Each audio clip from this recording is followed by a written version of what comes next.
Olá, tudo bem? Vamos lá, aula de história, vamos continuar. Reino do Egito. Antes, é claro, se inscreva no canal, professor Alex, beleza? Então vamos lá, vamos continuar nossas aulinhas de história.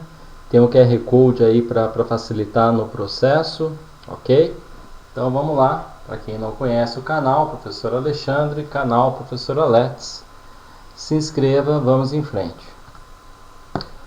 Bom, vamos começar dando um pouco da teoria da África, como que eram as organizações políticas. Então, primeiro você tinha as aldeias, que organizavam em torno de um líder que julgava, distribuía terras e comandava os guerreiros em caso de conflito. Então, tinham lá as aldeias egípcias. Tínhamos também as cidades-estado, que elas tinham um governo próprio, existiam ali os centros comerciais, também existiam áreas rurais, então tinham também as cidades-estado. Tinha os reinos, era a reunião de várias aldeias e cidades na qual vivia um líder com autoridade sobre todos os outros, então o rei, ok? E tinha o império, que era o conjunto das cidades ou regiões subordinadas ao governante da cidade mais poderosa. No caso, lá no Egito, usava esse termo faraó, que era o rei entre os egípcios. Então, essas teorias são importantes, são teorias da organização política de todo o ambiente ali da África, e mais especificamente sobre o Egito. Como que era o Império Egípcio? Nas aldeias, as disputas por terras férteis e poder levaram a alianças e guerras entre os chefes. Os vencedores passaram a governar no território maior e com mais pessoas. Então era um processo de disputa entre terras. Então, não só no Egito, como em todo o decorrer do ano, de todos os períodos de ano na história, houve vários povos que tinham o mesmo tipo de conduta, ok? Essas disputas de terras férteis, e aí você tinha alianças nas guerras, e logicamente se você vencia, você passava a governar mais territórios, ok? Então você se apoderava de terras que não era sua, através de uma guerra onde que o vencedor ficava ali passava a governar aquele território. É um processo bem, na antiguidade funcionava assim. Então vamos lá, vamos falar um pouquinho dos períodos. Tinha o Antigo Império, o Médio Império e o Novo Império. O Antigo Império foi entre 2680 a 2180 a.C., então olha o tempo que faz isso, ok? Nós estamos em 2020, então olha o tempo que faz isso. Nós estamos em 2020 depois de Cristo, ok? Aqui no canal eu já expliquei isso várias vezes, essa nomenclatura antes de Cristo e depois de Cristo, beleza? Quem tem dúvida, assista as outras aulas do canal. Então, nesse Antigo Império, houve um período de certa estabilidade política e de progresso econômico. Então, foi um período ali no Egito que teve estabilidade, então funcionou o Império. No Médio Império, que foi entre 2040 até 1780 a.C., onde expandiram o seu território em direção ao sul. Então, também houve um progresso e eles foram expandindo em relação indo para áreas do sul ali do Egito, ok?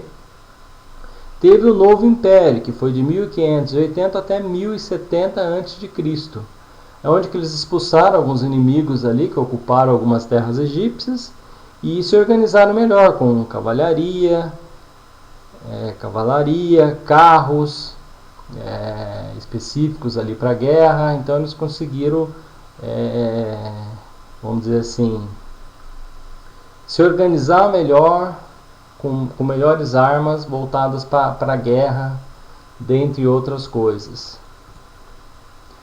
Vamos falar um pouquinho agora da sociedade do poder, como que eram as sociedades no Egito. Então nós tínhamos o faraó, Eu já comentei aqui no início da aula. Os egípcios acreditavam em uma vida após a morte, assim construíram imensos túmulos, as pirâmides. Para eles, né, para os egípcios, o faraó era o próprio Deus. Então eles tinham uma divindade em cima do faraó. Então ele é que mandava em tudo, era o comandante de todo o Egito, das terras, comandante militar, enfim.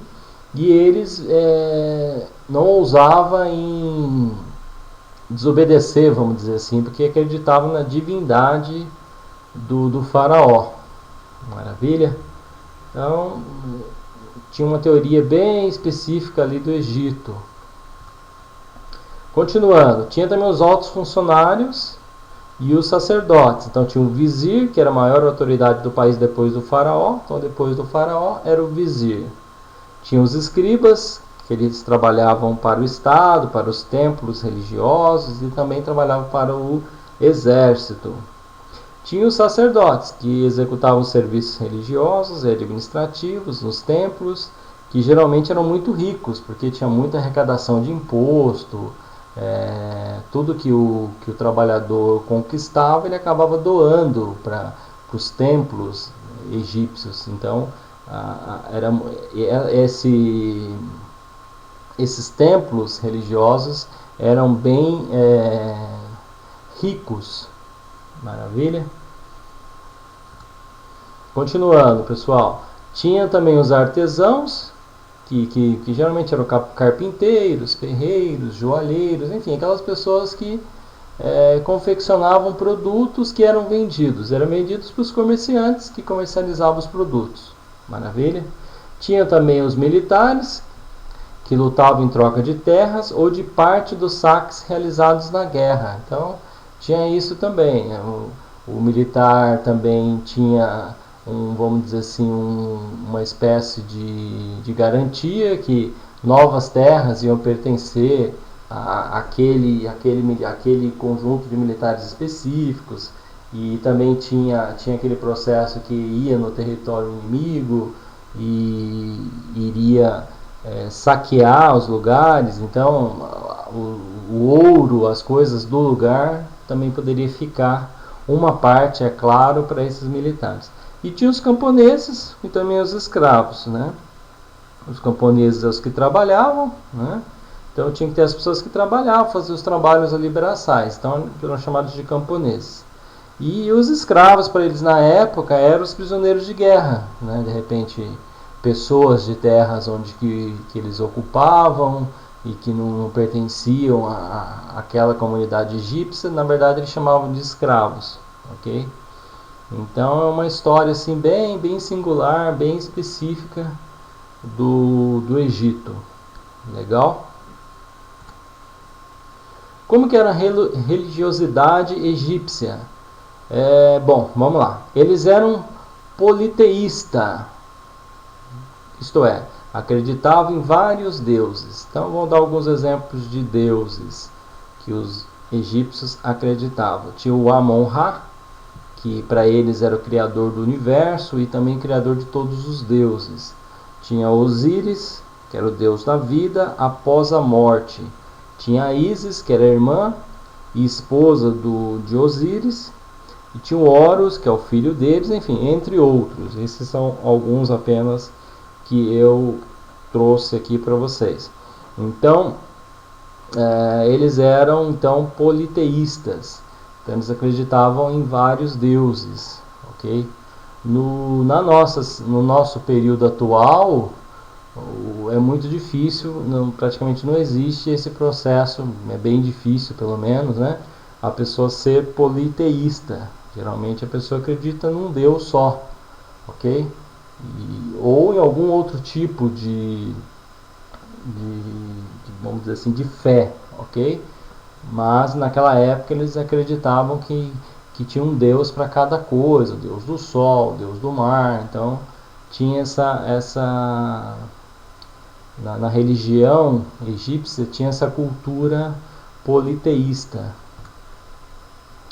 Continuando, pessoal, eles acreditavam também na existência de uma vida após a morte, que toda pessoa ao morrer era julgada no tribunal de Osíris, e em caso de absolvição, a alma podia reocupar o corpo no qual pertencera.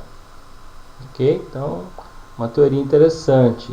O processo de mumificação era para conservar o corpo. A múmia era colocada num sarcófago, este era posto em uma urna funerária, que na verdade é um caixão, e era conduzida ao túmulo.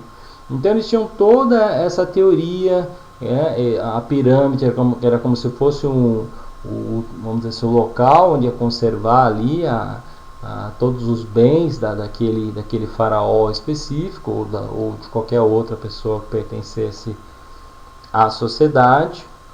Então eles tinham ali, eles tinham a teoria que o corpo tinha que estar conservado, então eles faziam todo um processo, né? E aí que vem a teoria da múmia, ok?